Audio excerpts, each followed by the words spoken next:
to punish conditioning as well as lack of knowledge. So we're going to be seeing Toasty versus Slipping Bug right here. We're going to be seeing how much knowledge Slipping Bug has and what he's going to bring to the table. That's right. There's so much, so many different playstyles, so many different storylines going on. Bad Intent and Domino will be playing next. And after that, the winner of that match will be playing the loser here. Look at his hand. Thank you. Toasty really came out of nowhere at this tournament. Drove up from San Antonio. People weren't really sure what to expect. But for him to be all the way here in Winners Finals at Absolute Battle 7, certainly a serious achievement. All right. Lucario, Pikachu, Libre. So goals for this matchup. Lucario is going to want to play mid-range. Try to use that bone as much as possible. Pikachu Libre. We talked about how defensive-oriented Pika Libre that's defensive-oriented is going to be looking for the moves that are going to be at disadvantage. So how he copes with bone is going to be a big deciding factor for this matchup. He's going to want to get in. And the big thing for with Slipping Bug is you'll actually see him playing in a range where it is actually in Bone Rush range. He wants to bait Toasty out into using Bone Rush early and then find counter hits. Again, with Slipping Bug, you're expecting a very defensive, counter hit-oriented sort of style, and he really turns on the aggression whenever it comes to actually activating Burst. Think of the counter punchers. Think of your Muhammad Ali's. They stay just inside the range that they need to, and then they have those whiff punishes. Protect, and Slipping Bug finds a grab of his own. Big damage, big positioning, and the headbutt comes out. Oh, misses the catch. Yeah, misses the Electro Web. That was Toasty with a chance. Doesn't find the punish afterwards, out of range. And that was such a heavy-handed win for Slipping Bug.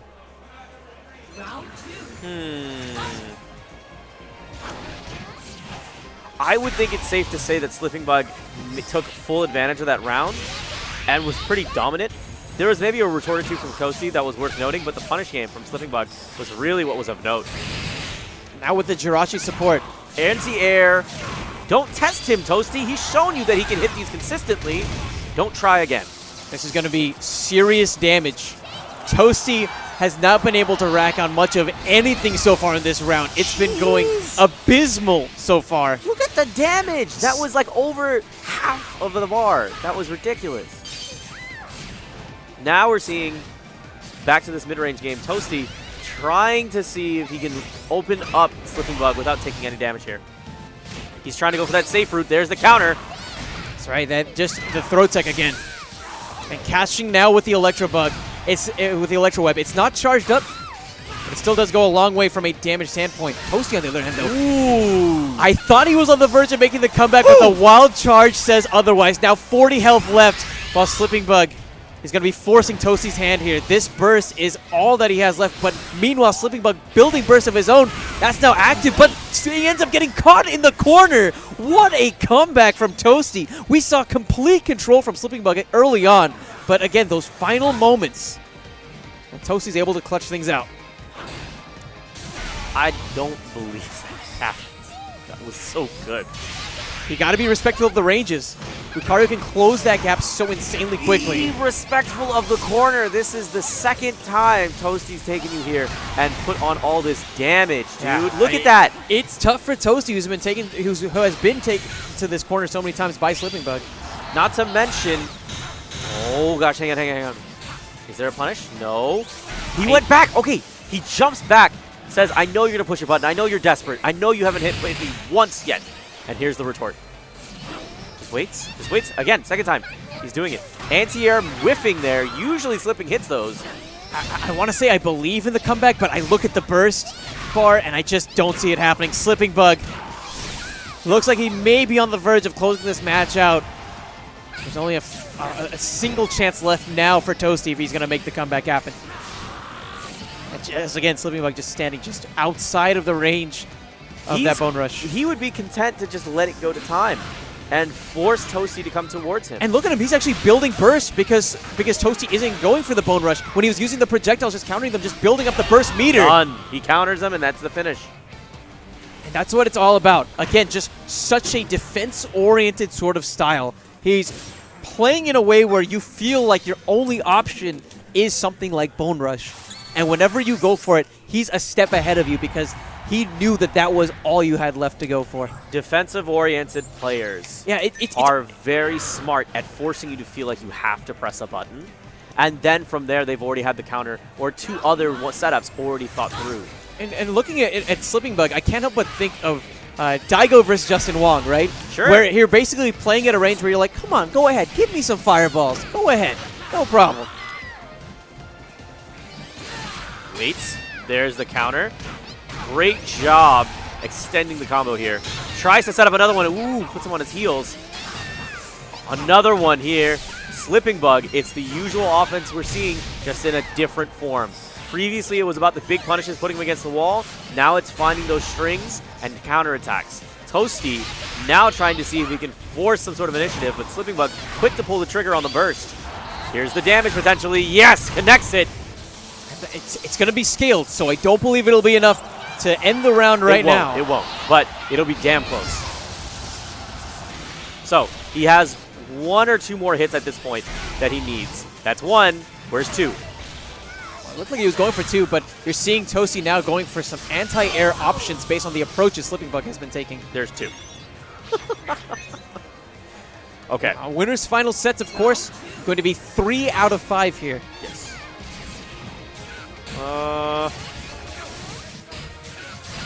Okay, there it is. Pushes on all the damage onto him, causing the phase shift. It just that pressure was so tough to deal with. It felt like all he could do was hold shield because of the threat of discharge. Now Electro Web comes out, limiting that mobility and making that limited mobility Lucario already had even worse. And with nowhere to run, Slipping Bug, he's starting to press the advantage. Slipping Bug takes full advantage of dual phase. He makes the absolute most out of it. From here, Slipping is going to try to see if he can abuse the range that he's at. Try to shoot out some projectiles, but stay at the mid-range where he can get the jump in on Toasty if he sees the projectile misplaced. Burst available on both sides. For Toasty, this is the Hail Mary. For Slipping Bug, this is just insurance. Slipping Bug is going to use the burst here just to get a little bit of space. And is going to try to see if he can open over here. Gets caught! Put it against the wall. Big damage potential. Whoa! Nearly caught him here. Going all in. He caught... No, he doesn't catch the jump. He's going to block. Yeah, he just did it to close the distance more than anything else. Gets the grab on top of it for some nice damage. Actually, this is doable now for Toasty, though the clock might say otherwise. 10 seconds remaining, and Toasty takes the lead. 2 grabs! And that's going to be all she wrote. Again, Toasty, just beautiful comebacks. But at the end of the day, it's just a round, and he's going to need one more to tie the score up with Slipping Bug. Okay, here's the combo opportunity. No, he doesn't go for the jab at all. Instead, walk up grab. The confidence puts him back to the corner.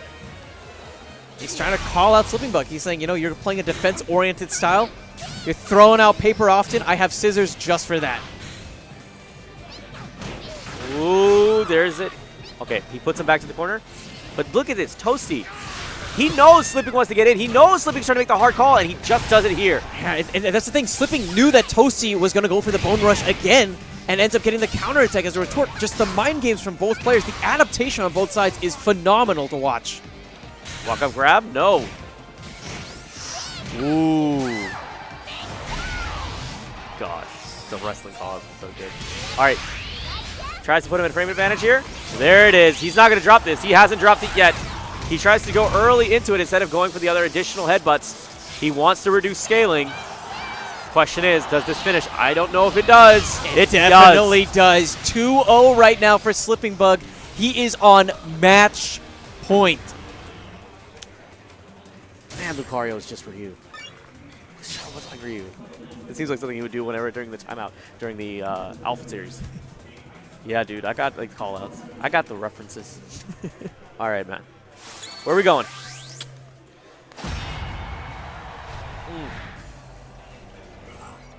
And from Toasty, again, it's almost like what we saw from Domino, right? Where he'd get rounds, he'd get moments, but when we think about the long game, it's been about Slipping Bug. Ooh, grab him? No, just waits. Yeah, it looked like he was trying to maybe read a little bit too ahead. Think about Slipping Bug coming in with some offense, try to hop over it and then get a counter hit. Instead, Slipping Bug just goes straight for the shield. The call out pays off. He gets the damage and he again finds himself with great positioning. Another grab on top of it, and he's amped up once again. Oh man, Libre has the best animation. Oh my gosh. Here's the grab, takes him to the corner. Okay. He was cautious as he approached. He didn't want to go too far in. Wall splat? No, doesn't go for it. Tries to get the setup here. Both of these guys bursting. They know they have the damage. They know they have opportunity. And Slipping Bug knew he had that grab as well. When you're going against somebody in burst, it's so natural to hold shield. As we're seeing Toasty do now. That was too hard of a read. I'm sorry, dude. It charges it up beyond that just to try to pop through that shield. Such great play that we're seeing from Slipping Bug. But the counter! Oh! Is he done? Perhaps, I mean, in the corner, but what a call out from Slipping Bug. Great decision making, and now a round away from going to Grand Finals. That was absolutely beautiful. Taking to the skies, coming in with the dive kick to create the stun, and then the wild charge to finish off the round.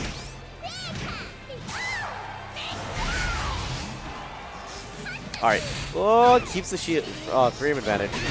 Okay. Grab? No, goes for the net.